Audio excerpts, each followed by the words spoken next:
ඊශාන් ලකුණු 100ක් ගන්න ගිහිල්ලා 97.5ක් නේද? ඔව් සර්. ඔව් පහක් අරගෙන ඇවිල්ලා තියෙන. ඉතින් ගොඩක් සතුටුයි ඇත්තටම. ඉතින් 100ක් වගේම තමයි. ඉතින් ඊශාන්ට කොහොමද ලකුණු දැක්කට පස්සේ දැනුනේ? සර් අවුරුදු දෙකක් විතර සර් හින්දා තමයි මේක අතාරින්න නැතුව ඇත්තටම හිටියේ. මහර සතුටක් සර් දැනුනේ. ඉතින් ගොඩක් සතුටුයි මටත් ඔයා කෝල් එක ගන්න වෙලාවේ පට්ටම සතුටක් දැනුනේ ඇත්තටම. ඉතින් කොහොම හරි මේ ඊශාන් ගොඩ දවසක් තිස්සේ මහන්සි වුණා ඉතින්. ඔයාලා හැමෝම දන්න ඇති ළමයි ඉතින් ඡේදයක් දුන්නට පස්සේ මාරි ස්පීඩ් එකකින් කියනවා සහ ඒක හොඳට සිංහල පරිවර්තනය කරගන්න පුළුවන් හැකියාවක් තියෙනවා ඊශාන්ට. ඉතින් කොහොම හරි ලකුණු 100ක් තමයි කමක් නැහැ. ඊශාන්ට ඉතින් විභාගේ පාස් වුණාට පස්සේ මොකක්ද හිතුනේ? අවුරුදු ගානක් කැපකිරීම ගැන. මට සර් මං ගෙදර කාටවත් කලින් සර්ට තමයි කෝල් එකේ මට මතක් වුණේ සර් මං ගියේ සර්ට 100ක් දෙන්න. චුට්ටක් මිස් වුණා සර් ඒක. ඊශාන්ට මේ විභාගයට ආපු දේවල් ටික මතකද?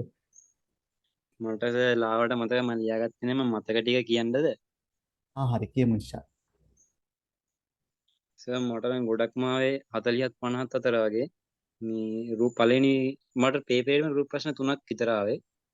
මුලින්ම ආවේ මේ දැලක් අදිනවා. ඒක ආවේ මේ අපිට පොතේ තියෙන කරෝල්ලිදා වගේ ගන්නේ සර්.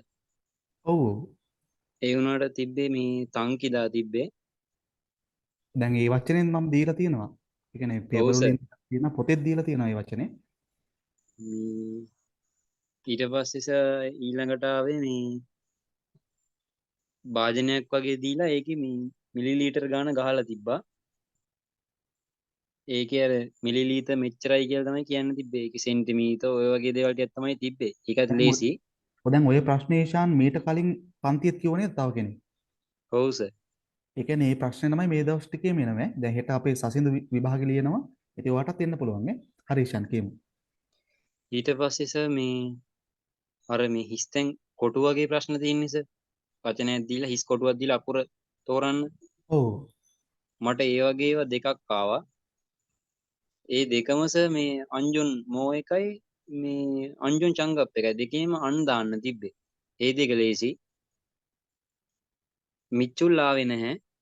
මේ ඡේද ප්‍රශ්න සර් 4ක් ආවා. එකක් ආවා මේ චන්ද්‍රසික් එක ගැන. අයාව මේ අර ආයතනයකට මාරු වෙන්න පුළුවන් වාර ගන්න වාර 3යි.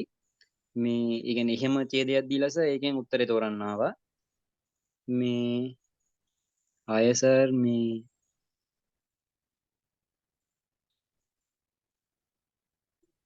සර් මේ නූල් පාඩමෙන් ආවා. ඒකේ අර මේ වර්ණ ගණන ඒ කියන්නේ සම්පූර්ණ ක්‍රියාවලියම සර් මේ ඡේදයක් වගේ දීලා තිබ්බා. ඒක නම් පොඩ්ඩක් දිගයි රූල් 5ක් විතර තිබ්බා. ඒ කියන්නේ මේ ප්‍රශ්නේ ඇතුලේ අපේ ඊශාන් මේ පොතේ තිබ වචන මාලාවම දාලා ක්‍රියේට් කරපු ප්‍රශ්නයක් තිබුණේ ඒකේ. ඔව් සර් ඔව්. වචන එහෙනම් පිටින් මොකුත් තිබ්බේ නෑ. සේරම පොතේ දේවල්මයි තිබ්බේ. අර පිටින් එනවා කියන්නේ බලපු නැති කට්ටිය තමයි ඉතින්. පොතේ දේවල්මයි තියෙන්නේ. සර් ගොන්න ගොඩක් ප්‍රශ්න තිබ්බා මේ ගැන. ග්‍රැමර් එකා වෙරියමියොන් ඒ වර බලන්න අධ්‍යයක් තිබුණ නැහැ. සර් කියලා ඒව කටපාඩම්. මේ ඒ ටික සමාස ඉල්ගිය ආවේ. අය මේ මොකද්ද මේ බතල හාරනවා හෝමියකින්. ඒ ටික තමයි සර් ආවේ මට ඉල්ගියේ. ඒ කියන්නේ එල්ගේ පේපරේ ගේමක්ම නැද්ද ඔයාට? ඇත්තරම නෑ සර් මගේ ඉල්ගියේ මං දෙවෙනි මට මං විනාඩි 22යි ගානකින් විතර පේපර් එක ගැහුවා. ඉල්ගියත් ගිය දෙකම. අන් දෙකමනේ. ඔව් සර්. හරි ඔයාට තොත්ගි පේපරේ කොහොමද ආවේ ඊශාන්? තෙත් ගිය සර් ඇහෙන එක තෝරන්න දෙකක් විතර ආවේ. දෙකයි ආවේ. මේ මට තෙත් ගියේ රූප ප්‍රශ්න ආවේ නෑ සර්. ඊට පස්සේ අර උත්තරේ ප්‍රශ්නේ ප්ලේ කරන්න තියෙන ප්‍රශ්න 5ක් 6ක් විතර ආවා. ඉතින් මේ ප්‍රශ්නවල ඊශාන් සාමාන්‍ය දිග ඡේදද දිග දෙබස්ද කියන්නේ නැත්නම් ෂෝට් ඒවාද? අනේ නෑ සර් පොඩි දේවල් කියන්නේ මේ චූටි දෙයක් කියලා ඒ දෙයමයි කියන්නේ අහන්න ඒක හොඳට පුළුවන් අර අපේ ළමයිට කොහොමද පුළුවන් සර්. එතකොට සර් මට ප්‍රයිස් ටැග් දෙකක් ආවා. මේ වෙලාවක් ආවා. ඔව් දැන් යන්න කලින් කිව්වා කොහොම හරි ප්‍රයිස් ටැග් එනවා කියලා කිව්වා. වෙලාවත් එනවා කියලා කිව්වා. කලින් පේපරේ කිව්වා. ඔව් සර්. ප්‍රයිස් ටැග් එක මේ කීයද ආවේ? 71600 ගණක් ආවේ සර්. ඒක ආය මට හොඳයි. මේ අංක පහම තිබ්බා. ඒ වගේමක් නේ කලින් පේපරෙත් අපි කොහොම හරි ප්‍රයිස් ටැග් එකක් කරානේ. ඔව් සර්. කලින් සංඛ්‍යාවක් අපි දාලා කරා කොහොම හරි. ඉතින් මට මතකයි. හරි ඊෂාන් කියමු. ඊට පස්සේ සර් මේ මොකක් හරි මේ එකක් දීලා ඒකේ තනි වචනේ සර් හොයන්න. මොකද මට මතක නැහැ මේ ආයතනය කියන ආයතනයේ මේ අර වටපිටාව ගැන තමයි කිව්වේ. ඊට පස්සේ ඒක තනි වචනේ වගේ කියන එක ට්‍රැක් එකේමයි කියන්නේ. ඒක තෝරන්න ආවා. මට මේ සර් 3942 ට්‍රැක් එකක් දීලා මේ වචනයක් තමයි ඒ කියන්නේ ක්වාන්ගේ ඉන්නන එකක් වගේද? සර්. ඒ කියන්නේ ක්වාන්ගේ ඉන්නන ප්‍රශ්නයක් වගේද ආවේ? ඔව් සර් ඔව්. ආහා. මේ ඊට පස්සේ සර් මට මේ 38 තමයි සර් ගියේ. මම ඒක ගියා කියලාම දන්නවා අනිවාර්යෙන්. මේ සර් කියපු වගේ මට බලා ගන්න බැරිනේ ඒක විතරයි. මේ ඒක ආවේ සර් මේ රක්ෂණ පාඩමේ. මම ඇත්තටම රක්ෂණ පාඩමේ ට්‍රැක් ඇහුවේ නැහැ.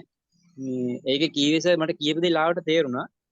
අර මේ එයා අවුරුද්දකින් ආයතනය අත්හැර යනවා. එයාට අර තේජිගම් එක ගන්න එක ගැන තමයි සර් කතා කරේ එතන. ඔය පාඩම අපි කළත් ඉතින් සම්පූර්ණ අභ්‍යාසත් එක්ක කරානේ.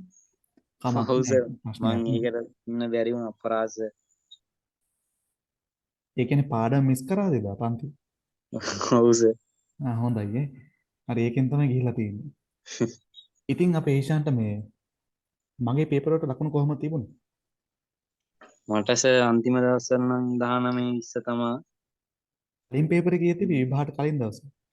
ඒකට 19 සර් තිබ්බේ. 19 නේ මට මතකයි. මම කිව්වේ ඉස්සෙල්ලා. එතකොට ඇවරේජ් එකක් විතර ඊෂාන් කොහොමද ලකුණු ගියේ?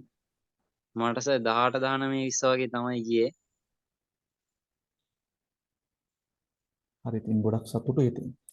දැවැන්ත ලකුණක් ඊළඟ 100ට පස්සේ දැනට ඔයා තමයි ඉන්නේ. ඉතින් හැමෝම දක්ෂයෝ. ඉතින් කොහොම හරි හැමෝම 100 ගන්න try කරමු. ඊෂාන් කියන්නේ ලකුණු 100 ගන්න පුළුවන් කෙනෙක්නේ. කොහොම හරි එකක් මිස් කරන් තියෙනවා. ඉතින් කොහොම හරි ලකුණ ගැන මට මාර විදිහට සතුටුයි. ඉතින් ඊෂාන්ට හදවතින්ම සුබපතනවා. ඉතුරු වැඩ ටිකත් හොඳින් කරගෙන ඉක්මනට කොරියාවට යන්න වාසනාව ලැබෙන්න කියලා හදවතින් ප්‍රාර්ථනා කරනවා ඊෂාන්. අනේ thank you සර්. සර් ඉන්න තමයි සර් හැමදේම. මං එක්සෑම් අතහැරියා දෙපාරක්. දෙපාරම සර් තමයි කොහොම හරි මේක කරගමු කියලා කිව්වේ. මතක ඇති කාලේක අඬලා නැහැ සර්. අම්මට ලකුණ කියදී අම්මා අඬද්දි අඬුණා. අනේ අපේ ළමයි හැමෝම ඒ වගේ ලකුණක් ගන්න ඕනේ ඉතින් සර්. සර් එක්ක හිටියොත් අනිවාර්යෙන් ගන්න පුළුවන්. ඉතින් ගොඩක් සතුටුයි මට ඊෂාන් හම්බුණානේ. රුවන්වැලි මාසය ගියට පස්සේ හම්බුණා. කොහොම හරි ඉතින් මම පන්සලේම නේ හිටියේ. විවාහට කලින්. ඔව් සර්. ඉතින් කොහොම හරි පන්සලට ගිහිල්ලා පාඩම් වැඩේ නියමටම කරලා තියෙනවා. ඉතින් ගොඩක් සතුටුයි ඊෂාන් නේ. අපි ඊළඟට ස්කිල් එක ගැන වැඩ කරමු. අනේ ගොඩක් ස්තුතියි ඔයාලට මේ පන්තියට ඇවිල්ලා ඔයාගේ එක්ස්පීරියන්ස් එක සහ ඔයාට ආපු දේවල් ටික කිව්වට. මොකද ඒක අපි අනිත් ළමයිට දැන් හෙට අපි විභාග ලියන අපේ සසින්දුට ආයේෂට ඉතින් ගොඩක් වැදගත් ඒක ආපු දේවල් ටික. ඉතින් ගොඩක් ස්තුතියි ඊෂාන් නේ. හරි සර් ගොඩක් ස්තුතියි.